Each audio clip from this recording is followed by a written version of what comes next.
Entah itu berupa pengabulan doa, entah itu tidak sembuh terus-menerus, tetapi orang bisa mengalami kegembiraan dalam pengalaman-pengalaman itu.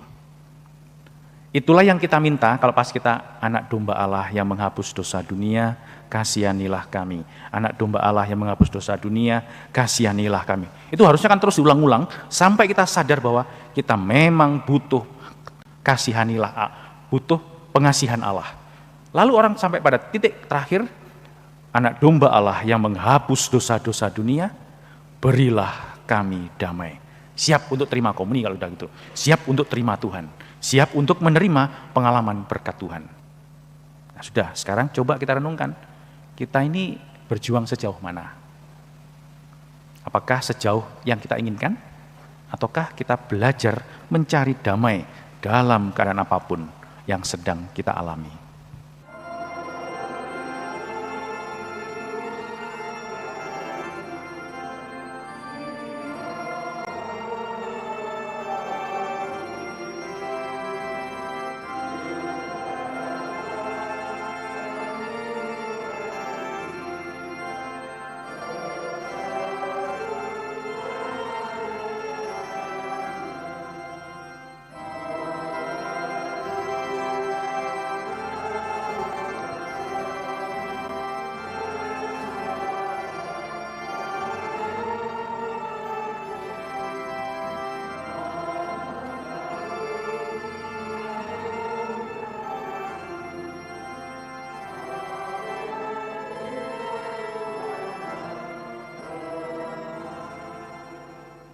Dalam nama Bapa dan Putra dan Roh Kudus. Amin.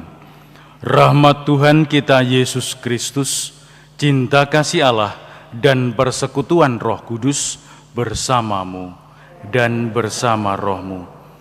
Para saudara terkasih, kita ini terus dipanggil untuk dekat dengan Tuhan. Maka Tuhan mengupayakan setiap hal agar kita semua semakin dekat dengan Dia. Setiap peristiwa harusnya membuat kita sadar bahwa Tuhan sedang membuat kita dekat dengan Dia.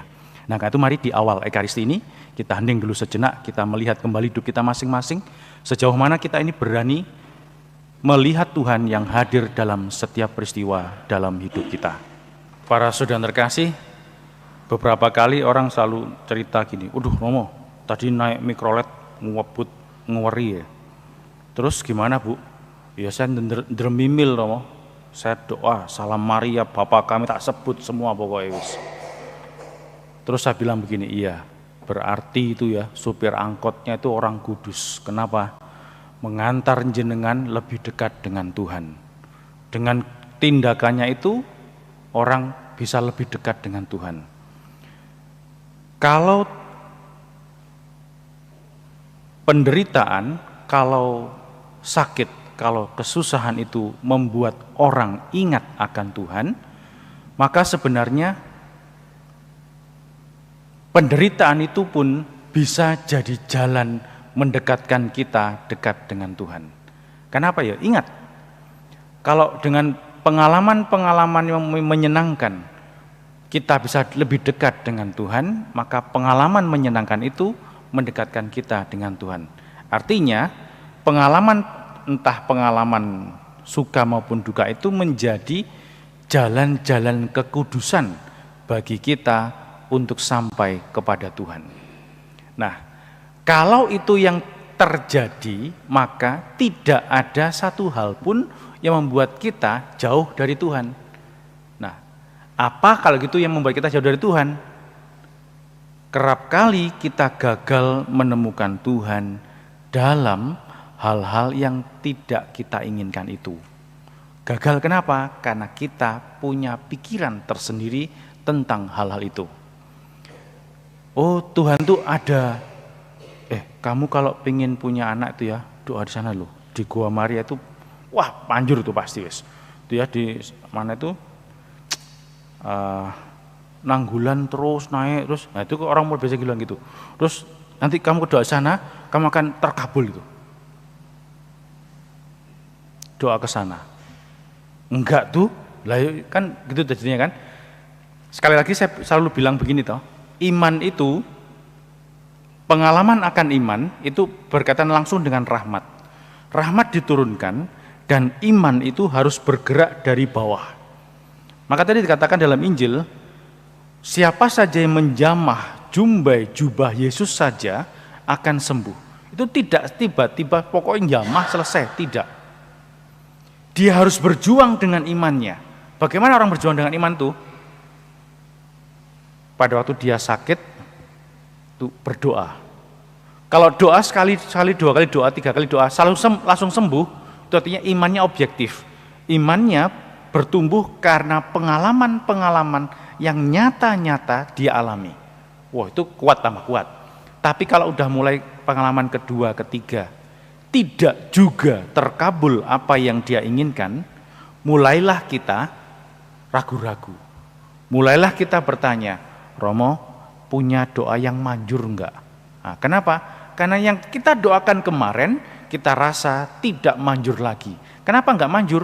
Karena tidak juga terjadi sesuai dengan yang kita inginkan.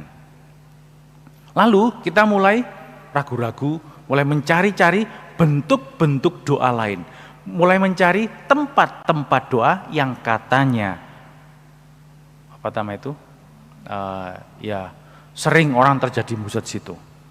Mulai orang fokus pada apa yang diinginkan, bukan lagi Tuhan yang kita inginkan.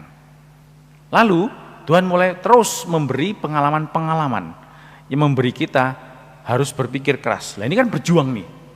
Nah, kalau nanti pada satu titik orang mengatakan, ya wis Tuhan, terserah wis, aku belajar percaya dah. Apa yang engkau katakan aku belajar percaya.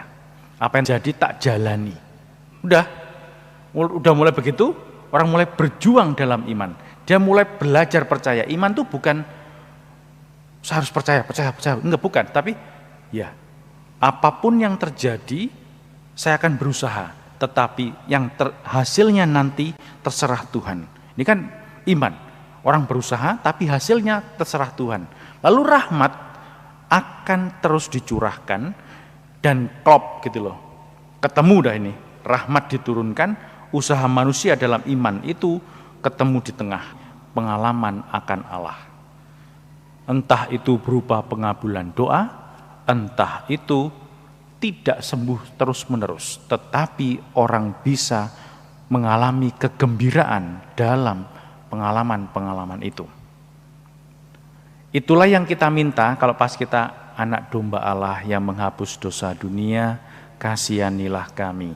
Anak domba Allah yang menghapus dosa dunia, kasihanilah kami. Itu harusnya kan terus diulang-ulang sampai kita sadar bahwa kita memang butuh kasihanilah, butuh pengasihan Allah. Lalu orang sampai pada titik terakhir, anak domba Allah yang menghapus dosa-dosa dunia, berilah kami damai. Siap untuk terima komuni kalau udah gitu. Siap untuk terima Tuhan. Siap untuk menerima pengalaman berkat Tuhan. Nah, sudah, sekarang coba kita renungkan. Kita ini berjuang sejauh mana? Apakah sejauh yang kita inginkan? Ataukah kita belajar mencari damai dalam keadaan apapun yang sedang kita alami? Marilah mewartakan misteri iman kita. Setiap kali kami makan roti ini dan minum dari piala ini, wafat-Mu Tuhan kami wartakan hingga Engkau datang. Tuhan bersamamu dan bersama rohmu. Saudara sekalian, hidup kita hari ini, anggota keluarga kita dimanapun mereka berada, senantiasa dibimbing, dilindungi, dan diberkati oleh Allah yang Maha Kuasa, Bapa dan Putra dan Roh Kudus. Amin. Para saudara yang terkasih, dengan demikian Ekaristi Kudus kita telah selesai. Syukur kepada Allah.